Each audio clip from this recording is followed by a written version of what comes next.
rangu gung mangarang tiasira sebit aruntang ranting ing driya temah tumlawung nenggih Sri Rama Wijaya suruh menggalih murcanipun Dyah Ayu Dewi Rekyan Wara Sinta kang cinidra wani dening Prabu Dasamuka ya Sang Rahwana Raja yen cinandra kaya surya ingkang kataweng hima peteng dedet limengan jagate risang Rama Wijaya wis ndungkap sakwarsa tegese setahun pinisah katresnanira kalian ingkang garwa Rekyan Wara Sinta puput pepuntoning tekad Sri Rama Wijaya hanganti wadya Balawanara ing negara Guwa Kiskendha kanthi anambak samudra Hindi satemah bisa anapak bumi ngalengka mesanggrah ing pesanggrahan Swela Giri sedyaning kayun arsa hangrebut Rekyan Wara Sinta saking astane Prabu Dasamuka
begegek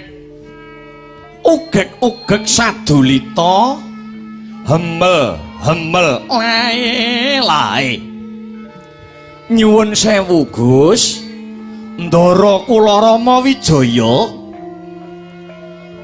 kula mboten maido runti ing penggalih sampean namung kula badhe caos katrangan bilih jagat nyekseni umat padha ngakoni Dasamuka menika ratu angkara murka senengane tumindak nista sing ngombro-ombro ora gagas dosa sing baku keturutan apa sing dadi kekarepane niku pakeme Dasamuka malah kanthi lantaran lelakon menika Semar saged nggagapi bilih pangeran nuding sampeyan Sri Rama Wijaya minangka dutaning adil ingkang kedah angisas angkaraning bawana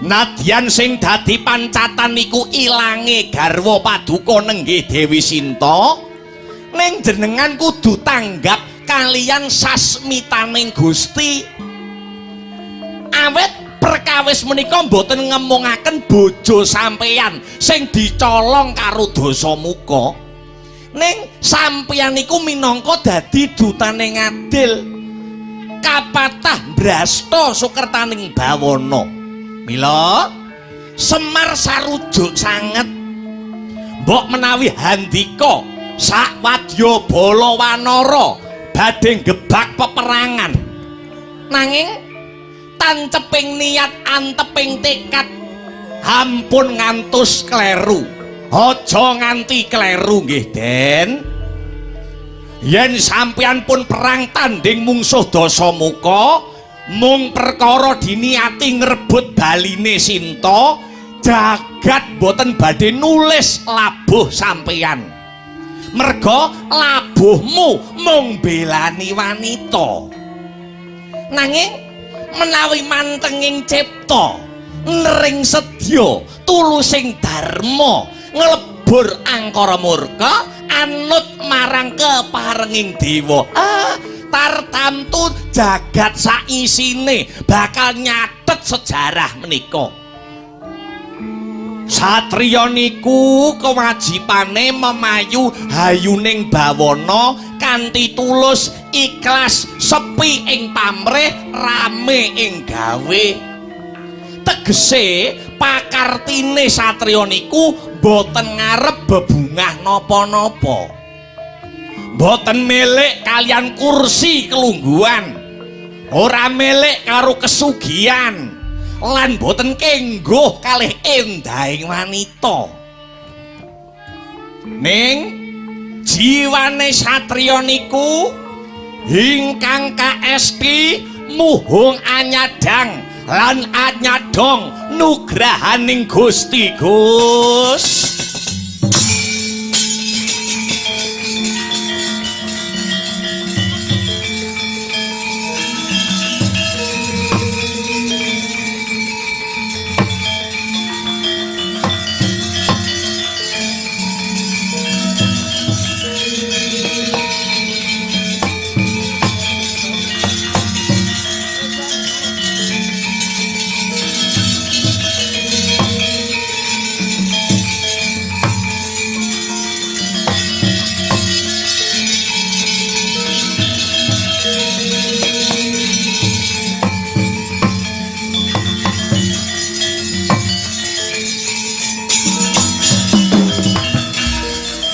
Sinokarta mrih tartamtu tamtuning utama titi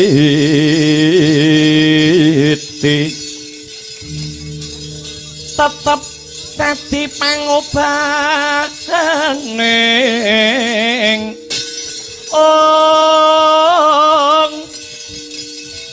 wadya tentreming ati tamtu kena tinulada tiasilir wulan dadari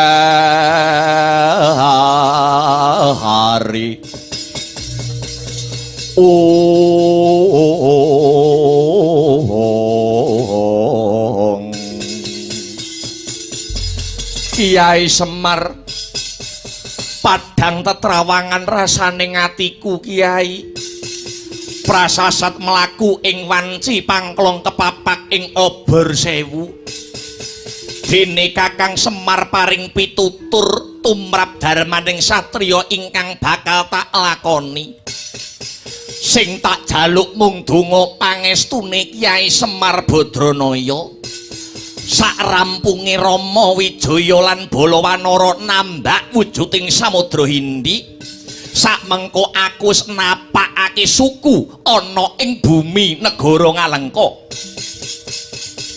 tak jaluk panjurungmu Rama Wijaya bakal nyabrang getih peperangan mungsuh kelawan Dasamuka sak prajurite Kyai inggih Gus sampeyan nganggo tekad satriya tanah Jawa mugi-mugi kasembadan ingkang handika gayuh satemah saged rubuh angkaranipun Ratu Ngalengka Prabu Dasamuka ya Sang Rahwana-raja den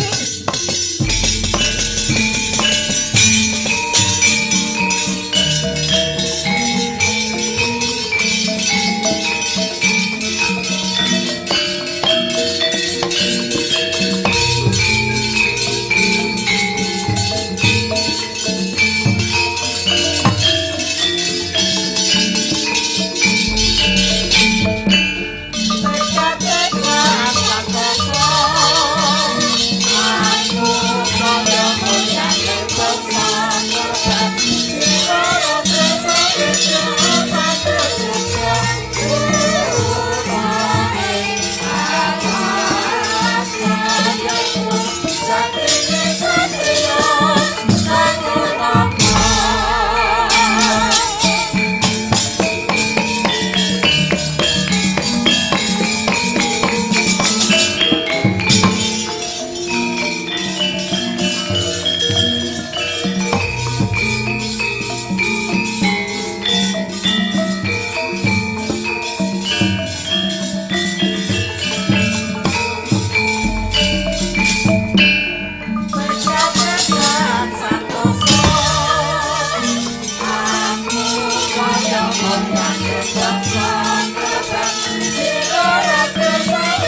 Wadya Balawanara Buddha dina iki.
Maju.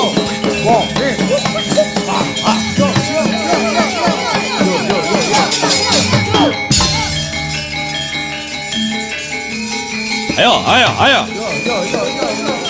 Maju.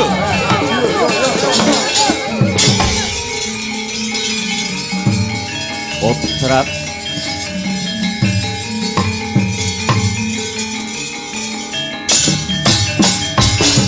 Hey! Yo. Hey!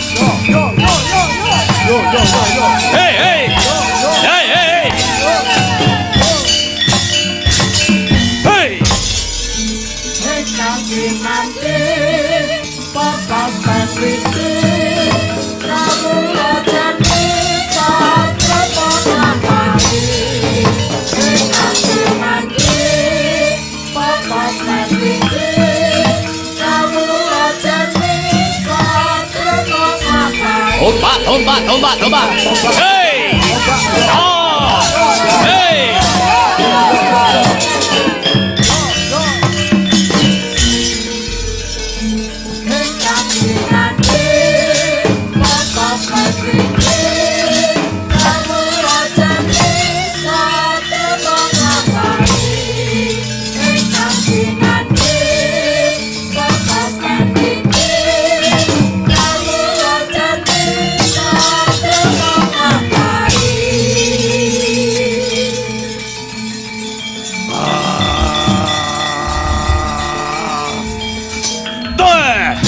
Ate ngalengka draja prahastoi.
hangudare Dyasra riwut ora wedi ora wat-wawati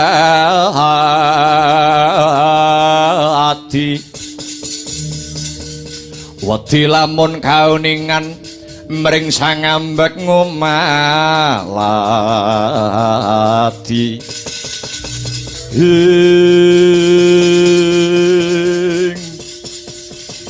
Patih Prahasta aja gembelo sing dadi sirahmu dupeh kowe bisa ngalahake aku Jaya Anila tak akoni yen nganggo okol Anila bakale kalah nanging akalku bakal tak gunake kanthi bener becik tak kepruk wujute tugu kelakon pecah ndasmu wehe Prahasta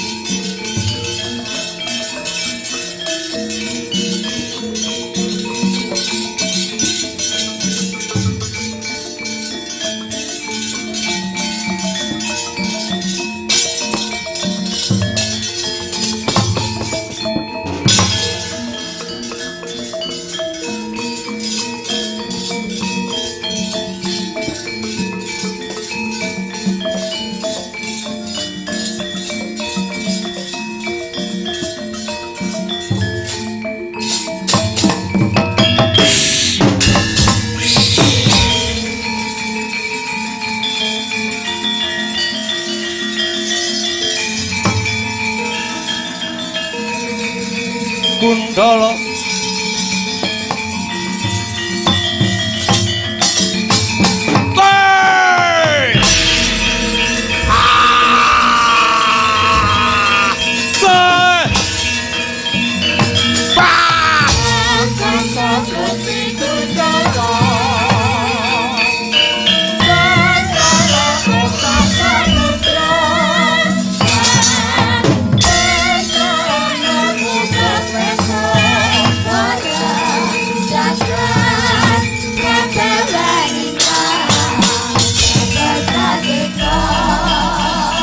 Bajingan Rama kendengeran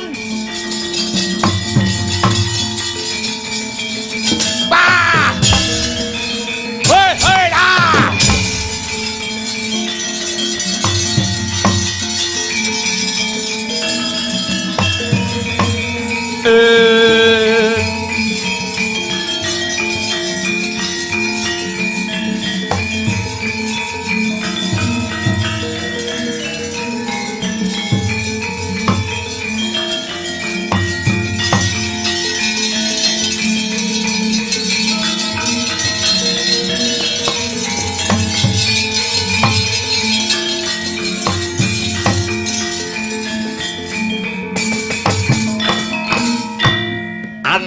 anungane ndita bisa mikul dhuwur mendem jero asmane wong tuwa Indrajit Megananda kados pundi Rama Kanjeng Rama diwaji Kanjeng Rama Prabu Dasamuka Amiji ingkang putra kula pun Indrajit Megananda edan tenan Jit ingkang edan sinten Rama Wijaya Kendal tenan liripun kados pundi Kanjeng Rama maknanipun kok Prabu Rama Wijaya kok kendel sanget punika maknanipun kados pundi wani mlebu ana ing kandhang macan yangsat wis timbul peperangan kang gedhe ing antaraning prajurit Rama Wijaya sing wujude wanara utawa bedhes lumawan tanding wadyabala ngalengka diraja kalebu pamanmu Prahasta gugur mungsuh kethek sak kepel wulese biru jenenge Jaya Anila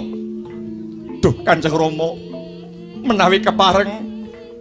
menawi kepareng kula sumela atur matur apa Indrajit duh Kanjeng Rama peperangan niku wengis perang niku kejem ingkang dados korban boten ngemungaken para prajurit senopatining negara ananging para kawula alit ingkang boten mangertos kintang kimpul abang ijone lelakon inggih tumut dados korban wengising peperangan lan ingkang handatosaken perang gegempuran menika inggih awit paduka Kanjeng Rama panuh wani anyidra garwanipun Prabu Rama Wijaya nenggih Arkian Warasinta. Kanjeng Rama supados saged dipun sigeg peperangan menika sumangga Rama Dewaji kula aturi paduka Kanjeng Rama mangsulaken Rekyan Warasinta dhateng astanipun Prabu Rama Wijaya. Piye cangkemmu muni piye?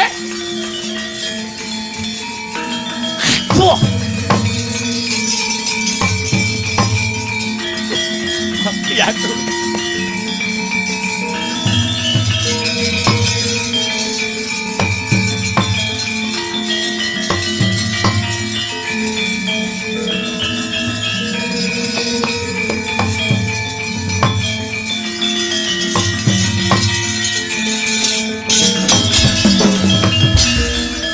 Sumangkahang grosro sumbar lendo bumi gonjing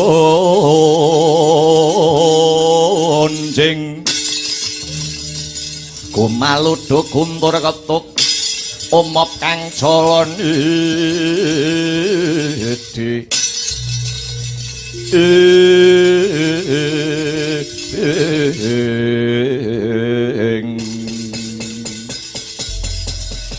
ana tetembungan yen wani aja wedi-wedi yen wedi aja wani-wani.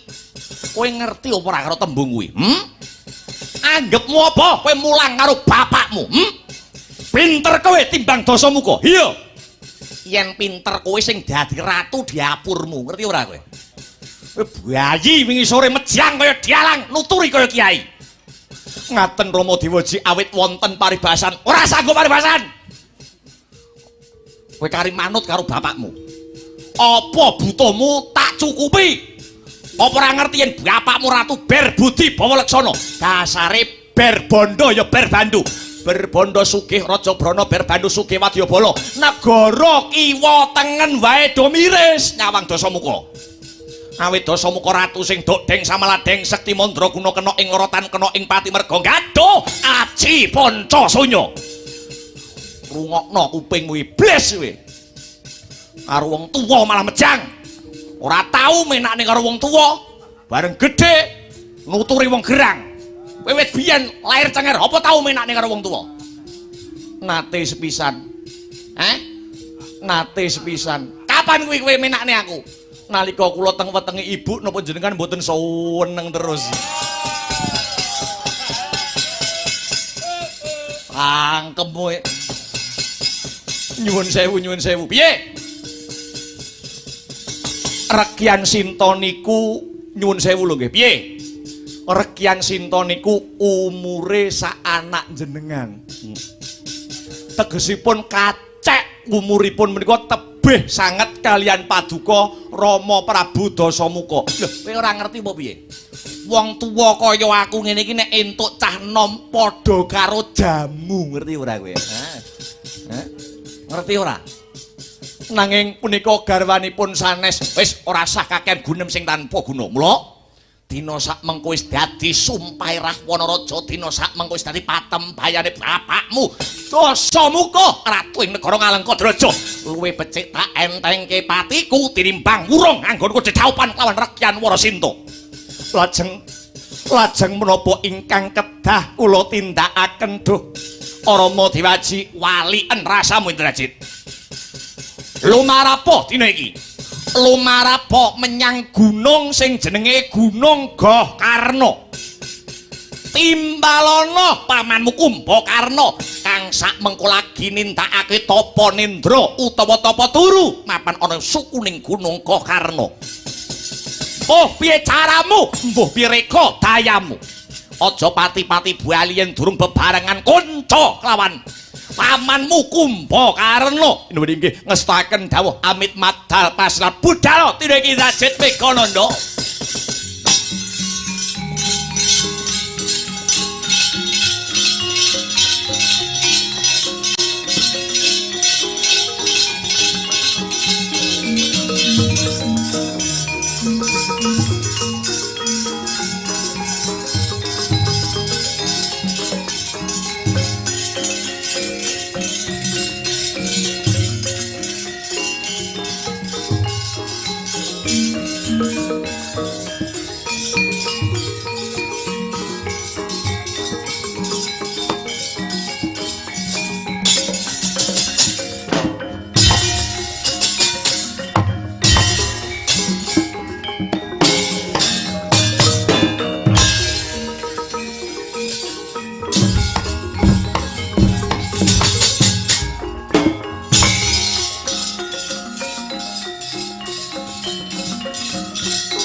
Iku saknyatane gunjang seret winangun kewan aleri rinatang kuning rinanggam kirangan berasa kami asing angin sasinena takwa batin jalan suwe-suwe menuju prana bangkit maka kami rombong singgah saya lega semakin keliling hujan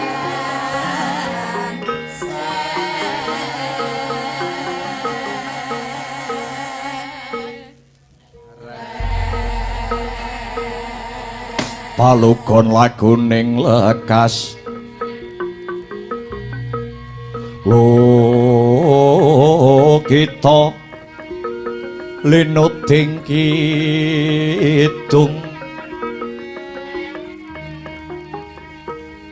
ong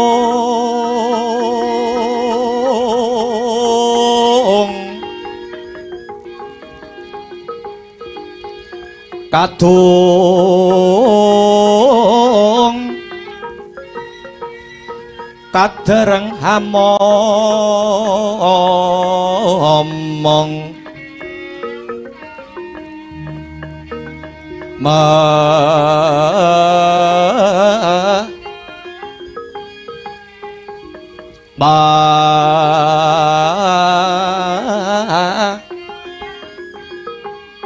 ngun manah rahayu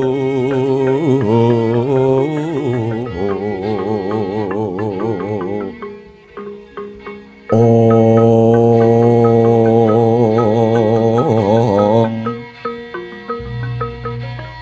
ayu wana tan agolong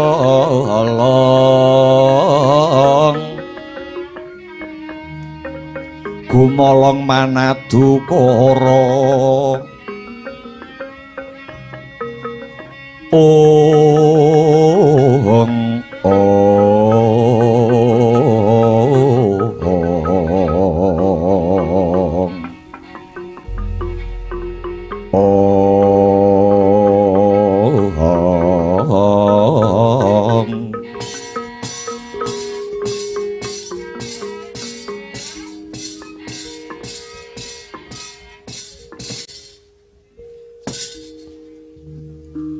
Paman nyuwun pangapunten ingkang ageng paman ripalenggahan sakmangke ingkang putra kula pun Indrajit Megananda ingkang lemah bengkah nyelo-nyelo sowan ngarsanipun paman Kumbakarna awit awrat nampi perintah saking Rama Prabu Dasamuka pimrih hanjugaraken paduka paman ingkang nembe tapa nindra paman kawuning ngono bilih dinten sakmangke sampun dumadi peperangan ingkang ageng ing antawisipun Wadyabala ing Alengka lumawan tanding wadyabalanipun Sri Rama Wijaya kathah kurban bebantening peperangan dinten sakmangke paduka paman Kumbakarna dipun aturi seba wonten ngarsanipun Kanjeng Rama Dewaji Prabu Dasamuka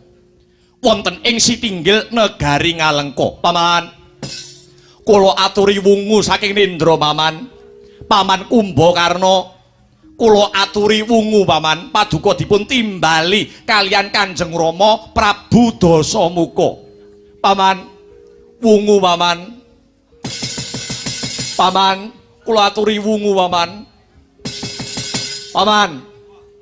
Paman Kumbakarna paduka wungu saking Nendra paduka dipun timbali kaliyan Kanjeng Rama.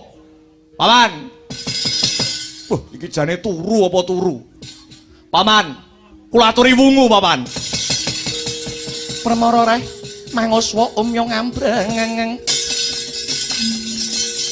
Kadi karunaning kaswasih ring marga Hamalatgung. Risang kanta Mas Pratmaca leng-leng lalu mangulati Surya mangrangsang wayah Surya mangrangsang wayah Umyus Amara mayanto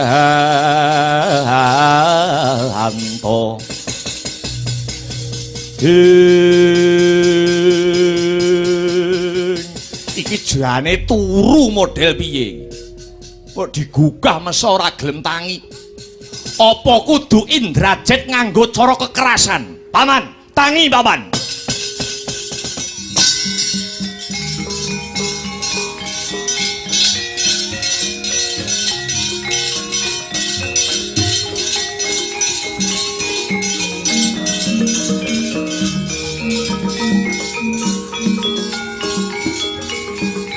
Paman, tangi paman.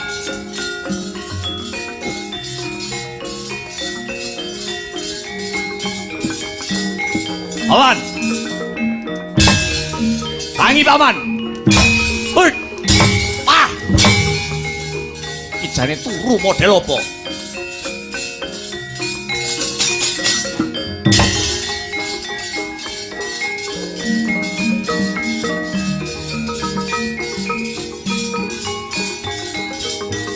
Paman Kumbakarna tangi paman.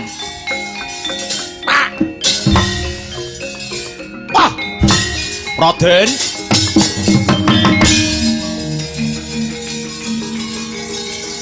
Wah.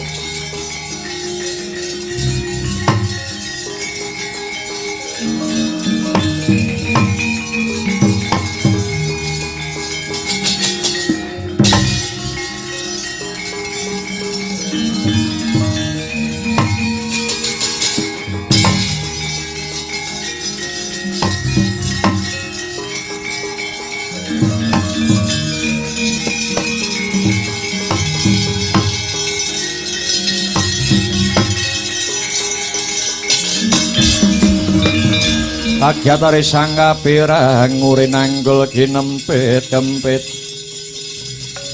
dosang retnaning bawana iwa situk kang walang hati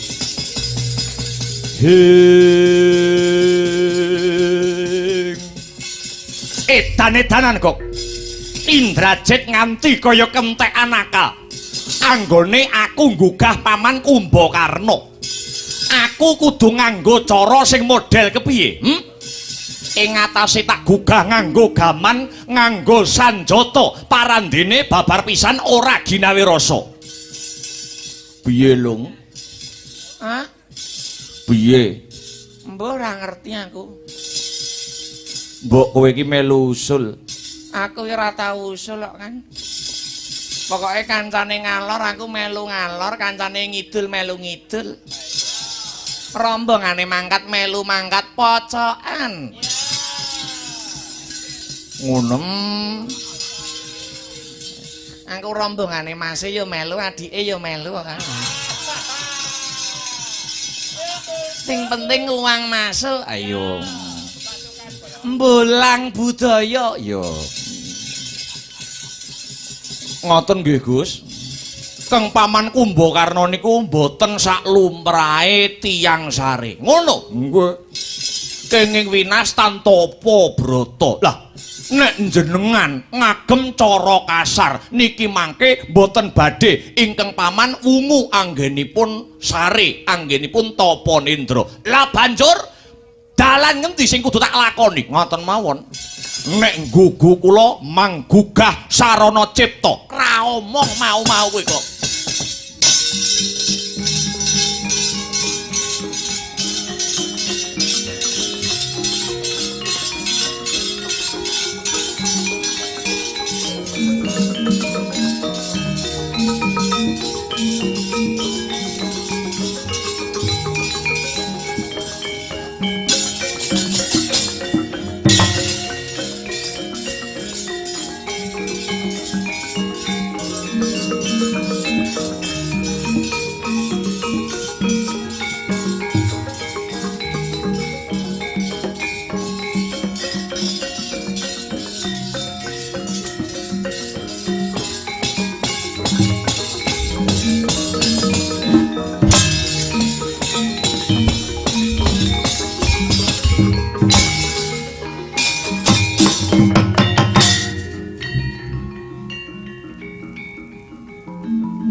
Indrajit.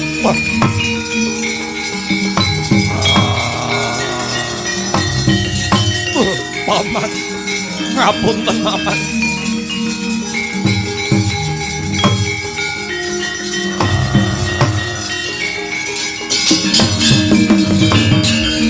Putra Pandhawa tata gati wisaya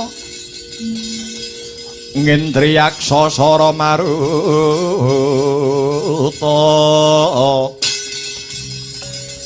pawana pana margana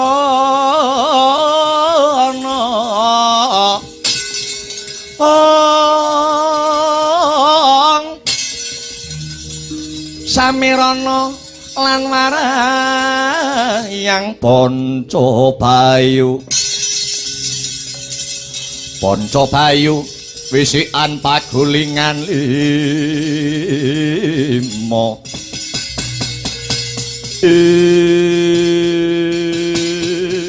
Polatalah ora nggraita jebul Indrajit sing gugah anggonku turu inggih. Saderengipun sembah sungkem kula katur paman panglebur gongso. Ya wis nak tampa. Waton ora selak karo batinmu kowe munggah ana gunung Gokarna nggugah anggonku turu mesti kowe dikongkon karo geranganmu. Aku wis sithik ketemu karo bapakmu. Nyuwun pangapunten paman.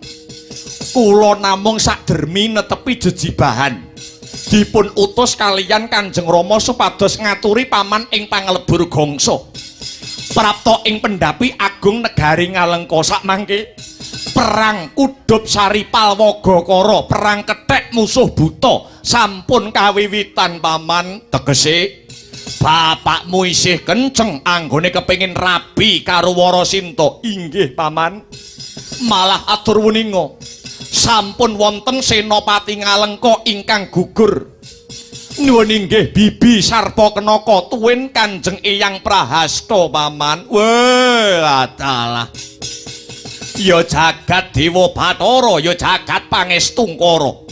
Yayi Sarpakenaka paman Prahasta ora ngerti pojok pleret kintang kimpule lelakon melu dadi kurban kawengisane Kakang Rahwana. Mung perkara ngono kok pamanmu mbok gugah. Inggih. Semunipun Kanjeng Rama sakmangke sampun tinar buka ingkang dados penggalihipun. Malah panjenenganipun paring dawuh menawi mangke paman Kumbakarna kersa rawuh wonten pendhapi agung negari Ngalengka, Kanjeng Rama badhe mundhut seserepan sarta pamanggih egoh pratikel saking paman Kumbakarna mriksainipun. Lan janjinipun Kanjeng Rama Prabu Dasamuka mangke sedaya dawuh pangandikanipun paman Kumbakarna mangke badhe dipun tampi paman. Apa kena tak gugu genemamu Indrajit? Inggih. Menawi kula goroh jangga kula ingkang dados leliru. Ya. Yen tak timbang-timbang iki isih ana wektu kanggo ndandani bobroke Kakang Dasamuka. Yen pancen Kakang Rahwana Raja tinar buka kang dadi nalare weruh karo kautaman aku gelem sowan ana Sitinggil Ngalengka. Mula kang mangkono Jit, ayo tutno lakune pamanmu ngadhep Kaka Prabu Rahwana Raja barengi Sintrang Samirana.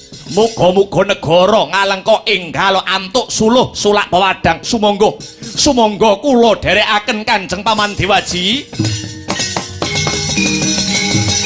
Sintrang Samirana keserepane pandikan guru ing barat Rikutun Emangan Upapae pelakon Sintrang Samirana keserepane pandikan guru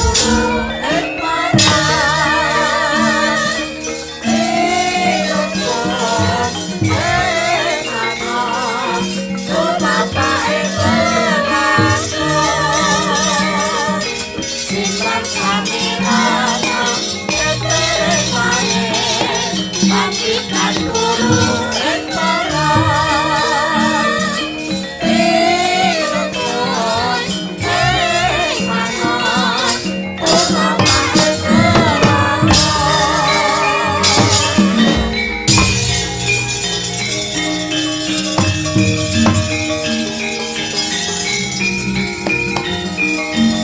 Sewaka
mijil langenira sang nar pati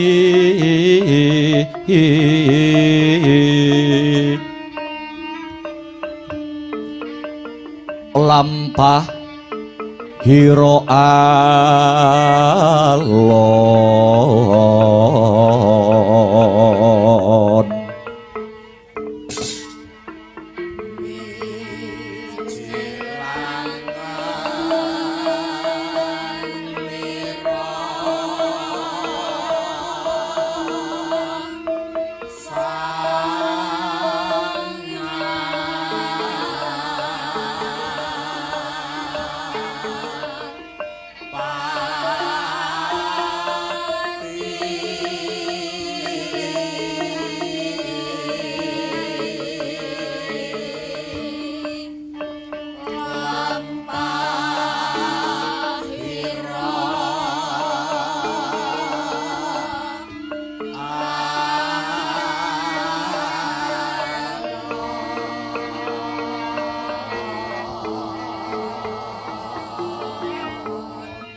ginarebak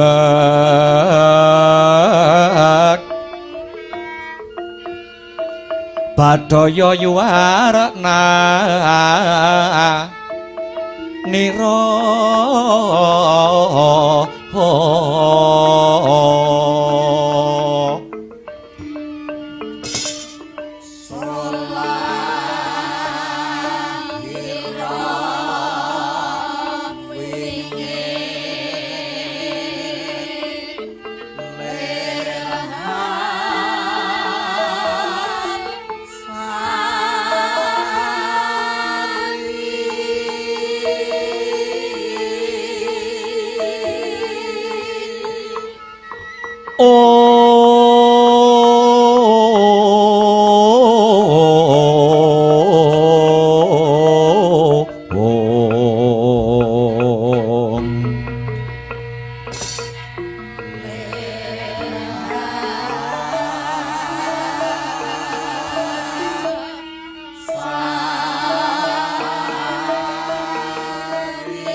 manik sejatining alam kang tinuding ing jagat ya bandaku ya donyaku ya amal-amalku dewi tadalah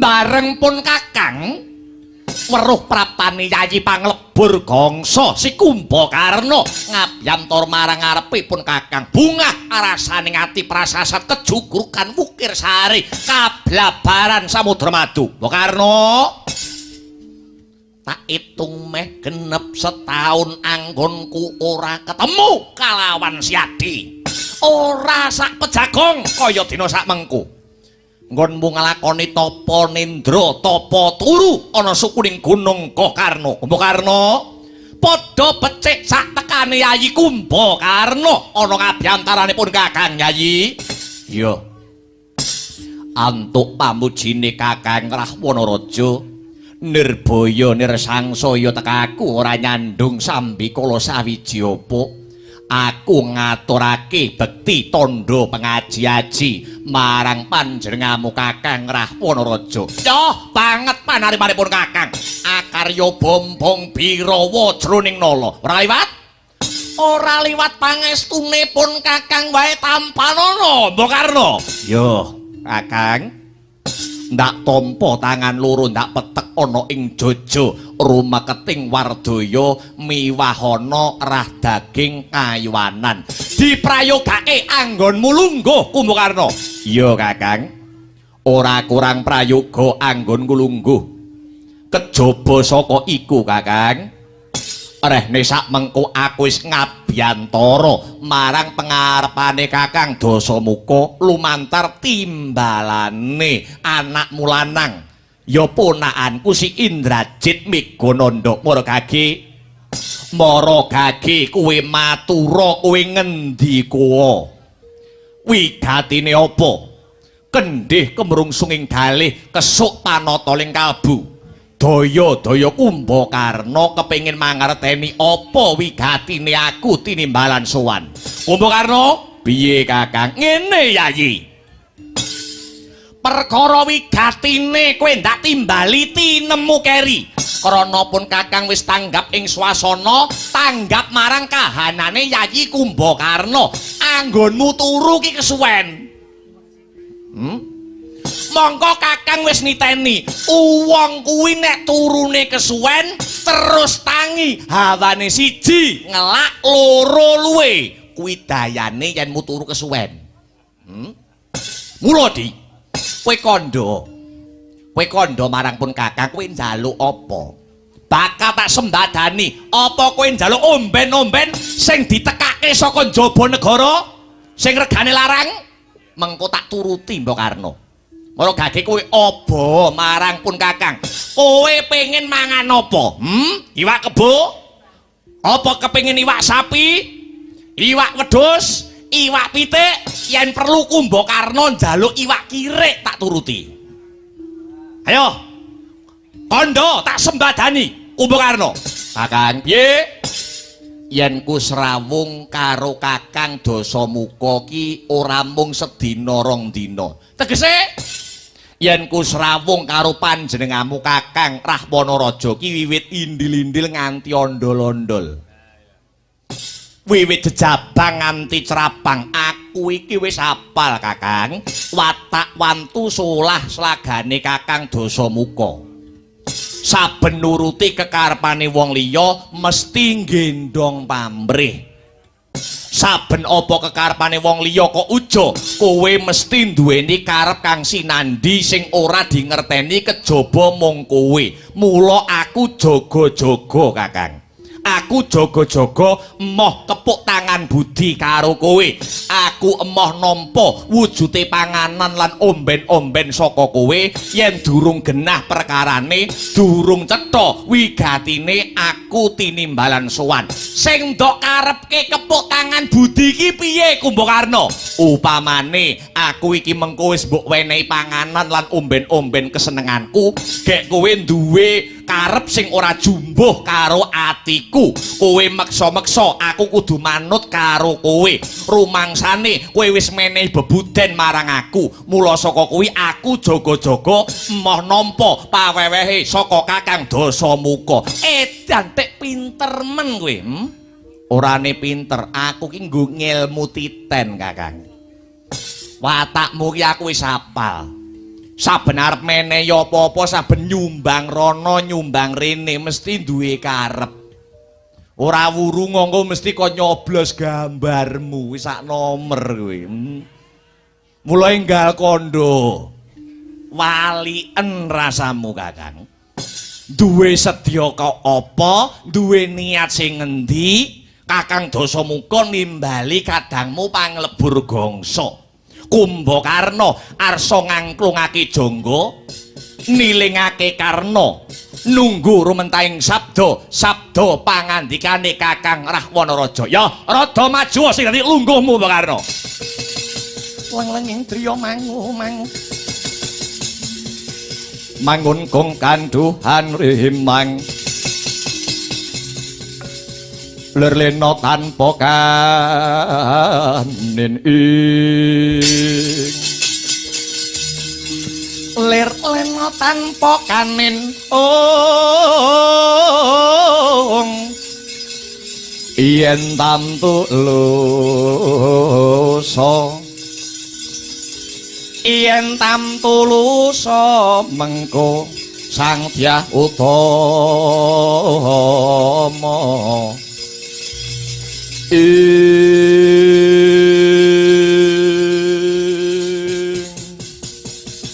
Kumbakarna piye Kakang? Ya yen to pancen kowe ngesuk apa kang dadi kepengin weruh wigatine kowe ndak timbali, aku mung arepe takon karo Kumbakarna. Takon babagan apa? Ngene. Kowe karo sing gawe urip dikodratake urip ana bumi ngalengka. Kowe iki dikodratke dadi apa Kumbakarna? Kakang, aku dikodratke karo sing gawe jagat dikongkon dadi satriya. Dadi satriya? Iya. Yen to pancen kowe ngucap dadi satriya, jal aku tak takon. Satriya mono duweni kewajiban cacahe pira coba aku jrentrehno Kumbakarna. Kakang, piye? Kewajibane satriya mono ana cacah 5. 5 perkara. Iya. Angka pisi, siji. Aja banter-banter. Awakmu ki kesel. Siji apa pisan? Siji. Angka 1 apa? Wajibane satria. Jajal. Saurana cangkemmu. Yo. Angka 1 kewajibane satria ya kuwi apa? Memayu rahayuning bumi kelairan. Kuwi angka 1. Yo, Kakang. Kewajibane satria angka 2 ngayomi para pandhita, ngayomi para kiai, alim ulama ingkang nembe manembah marang Gusti ingkang murbeng dumadi. Kuwi kewajibane satriya sing angka 2. Kewajibane satriya angka 3 tresna ing bangsa, welas asih mring para kawula dasih. Sabanjure angka 4 tuhu ing janji, nuhoni janji kang wis kawedhar. Lati pakarti kudu nyawiji. Yen kandha iya ya iya, yen kandha ora ya ora. Sing pungkasan kewajibane satriya angka 5 apa Kumbakarna? Angka 5 tunduk ing bebener, adhedhasar weda suci lan undang-undange negara. Apa kira-kira 5 perkara kewajibane satriya kuwi mau wis nduk tindakake kanthi bener becik hae Kumbakarna? Wis Kakang. Tak kira 5 perkara mau wis tak tindakake kanthi bener becik. Kowe goroh, kowe ngapusi Kumbakarna. Jarene satriya kuwi ora kena goroh, jare satriya kuwi ora kena ngapusi. Lho, aku ngapusi mapan ana ngendi Kakang? Jajal. Darmaning satriya angka 1 kuwi mau apa balenana? Wajibane satriya angka 1 ora ana liya ya kuwi rumeksa rahayune bumi kelairan. Rumeksa rahayune bumi kelairan ki maknane piye? Upamane negarane ditekani musuh, satriya kudu cancut tumandang mbelani negarane, mbelani bumi wutah darahe. Sumpahe satriya, sumpahe kanggo mbelani negarane ora mung bondo, ning nyawa ya diudhokake kanggo srana mbelani negarane sing lagi ditekani karo mungsuh. Apa kowe ora krungu? Apa kowe ora ngerti yen sak mengko negara ngalengka ditekani musuh? Aku wis ngerti. Saka sapa? Saka ponakanku si Indrajit. Yen sak mengko Prabu Rama sak wadyabalane wis tumeka ana ing negara ngalengka, kepara wis dadi peperangan sing gedhe. Yen to nyatane negaramu tinggalane bapakmu lan bapakku dienggo jag-jagan karo musuh, Rama Wijaya wis ngluruk perang ana kene. Jarene kowe duweni dharma rumeksa rahayuning bumi kelairan. Yen to nyatane kaya mengkono kenang apa ora kok tindakake? Ngerti negaramu ditekani musuh, kowe ora gelem tumandang. Kowe ora gelem jumangkah, Kumbakarna ora gelem kumrembah. Kowe malah turu ana sukuning gunung Gokarna jajal Wangsulana. Kowe iki jane satriya apa dudu Kumbakarna? Oh.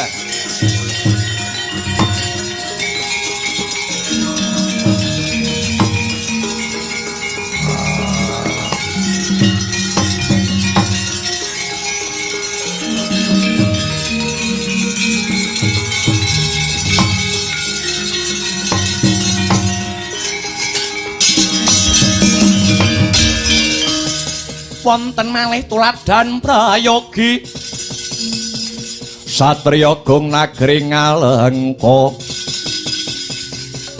Sang Kumbakarna namane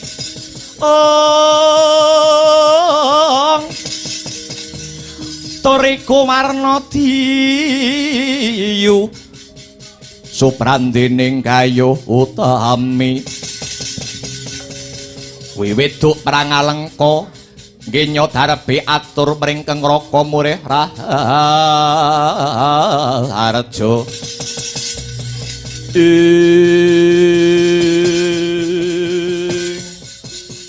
Ayo enggal Wangsulana, yen pancen satriya duweni dharma rumeksa rahayuning bumi kelairan belani negara nganti tetes sing getih kang pungkasan yo kene.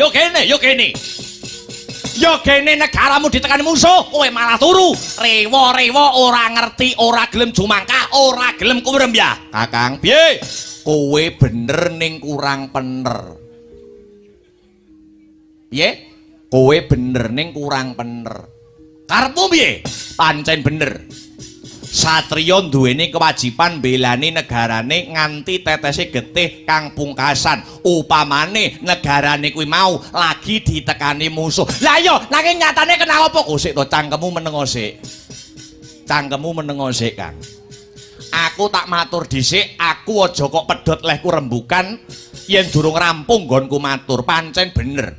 Satriya duweni kewajiban belani negarane ning disawang lan ditonton dhisik perkarane kuwi mau piye. Negarane kuwi mau bener apa luput. Yen to negarane mapan nggone bebener, satriya kudu tumandang nganti tetese getih ingkang pungkasan. Ning nek negarane iki sing kleru, satriya mau aja nganti tumandang, merga satriya kuwi kudu bisa milah, satriya kuwi kudu iso milih. Ngendi sing bener lan ngendi sing luput. Kamangka aku ngerti dhewe yen to sumbere keluputan mapan ana negara Ngalengka, mula nganti Rama Wijaya ngebak peperangan. Merga Ngalengka kene iki kleru klirune negara Ngalengka, merga saka tumindake Ratu Ngalengka ya kowe kuwi Kakang Dasamuka sing wani ngrebut bojone wong liya. Wani ngrusak pagrayu nyolong rekyan Warasinta garwane Sri Rama Wijaya. Yen to aku nganti mbelani negaraku negara Ngalengka, tegese aku satriya sing ora duweni kiblat, ora bisa mbedakake ngendi bener ngendi luput. Mulane Kumbakarna wegah tumandang ki ana dasare, ana wewatone. Dasare kakangku sing kleru, dasare Ratu Ngalengka sing luput. Wis rak saiki rampung lehku matur, maragake saiki cangkemmu genti munia, Kang. Ayo, sena tak mikir sik diamput iki. Kok pelentas-pelentus. Yo. Kumbakarna ya. Piye? Menungso kuwi tipake padha lonjong ning cok-cok atine ora golong. Ora golong piye? Yen kanggomu kandhane Kumbakarna mau ngrebut bojone wong liya, ngrebut bojone Sri Rama Wijaya, mbedang bojone liyan, kuwi ngrusak pagrayu nyures Tursijo. Monggo wae, nanging yen kanggone Dasamuka, kanggone Rahwana Raja kuwi tiba kosok balen piye Kakang? Gagahe wong lanang kuwi nek wis iso ngrebut bojone wong liya, ngerti ora kowe? Paham ora? Saya gagane nek ngrebut bojone kancane dhewe. Kuwi langsung jos, luwih jos. Lanang tenan yo ngono kuwi. Oh iya. Melinger kiblatmu kowe, Kakang. Yo. Cekak cukupe aku mbok tekakne kene wis ndek enek guna paedahe, Kakang. Aku mbok takoni wis sumaur. Saiki ngene wae yo, Kang. Tutuk-tutuk menolehmu ndeder dedosan. Tutuk-tutukno lemu arep ngrebut bojone wong liya. Ora ana guna paedahe Kumbakarna mapan ning negara Ngalengka kene. Luwih becik, aku tak balik turu ana Gunung Gohkarna. Nyatane jare kowe gelem ngrubah sing dadi perilakumu, Kakang. Ning babar belas kowe ora ana owah-owahan. Bener jarene para pinter sarjana ingkang sujaning budi. Yen watuk iki kena ditambani, ning yen watak kuwi digawa sak mudare kuwi pancen bener. Timbang aku nyawang kamurkanmu, aku njaluk pamit, aku tak balik turu ana Gunung Gohkarna. Yen perlu aku tak turu sak mudar kowe. Aja Kumbakarna, aja. Aja.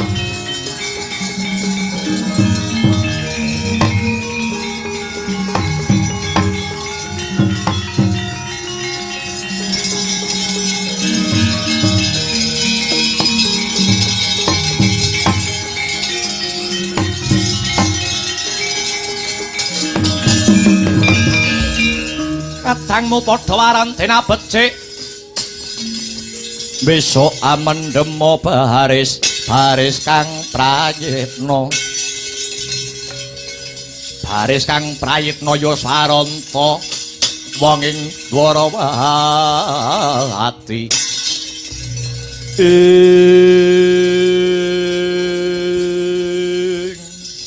Piye?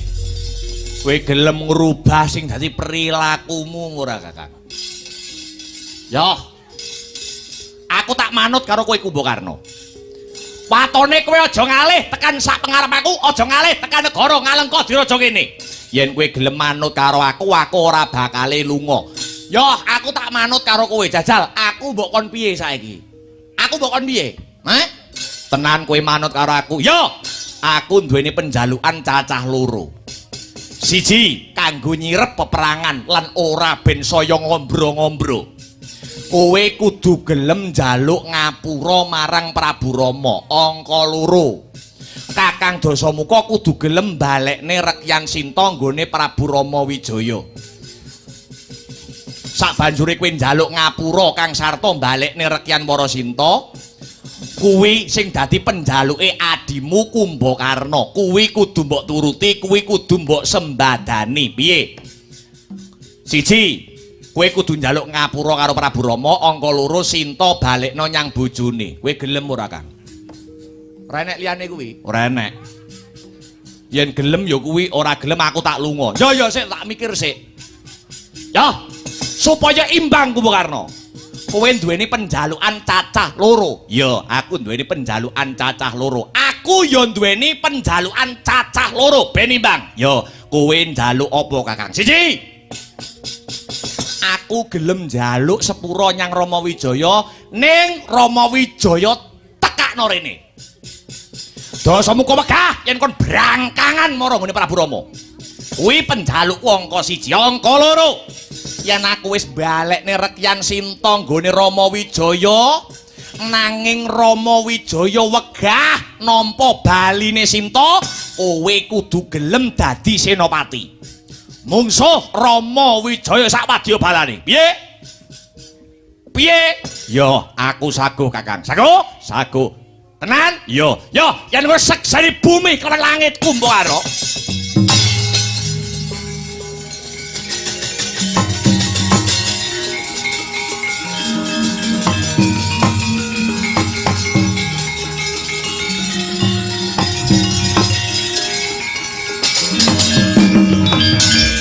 Sineksenan jagat saisine.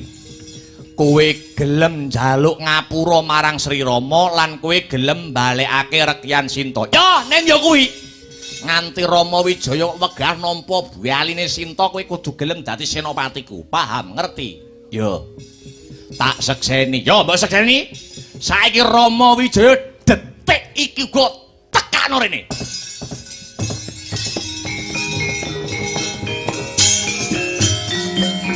Tan samarta moring susma sinukmaya winahya ing asepi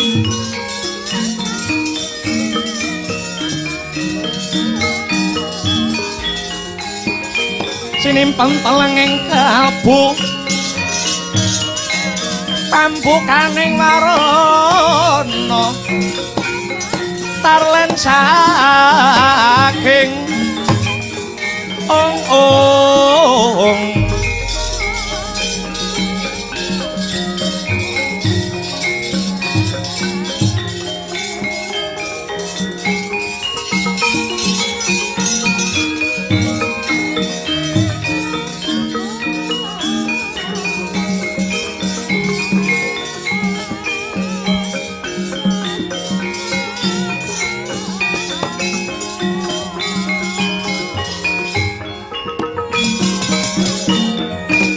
Sigra sedakep saluku tunggal satriya panglebur gangsa risang Kumbakarna nutupi baban wasa ngangeningaken panca indriya panca lima indriya pangangen-angen hamberat hawa nafsu bebayu patang perkara amung sajuga ingkang sinidikara mandeng pucaking grananut marang giwaning kekayung-kayung yun angayati ayaning parutama kaya mati sajroning urip urip sajroning pati liyep layaping aluyut pindha pecating supena sumusuping rasa jati-jatine risang Kumbakarna setyaning kayun arsa budidaya prapanira Prabu Rama Wijaya eling-eling Raden Kumbakarna nadyan wujude buta nanging buta kang gentur tapane manteng semedine cinaket kelawan dewane wauta kocap sagebyaring caleret Sri Rama Wijaya wis prapta ana ing Stinggil negara Ngalengka.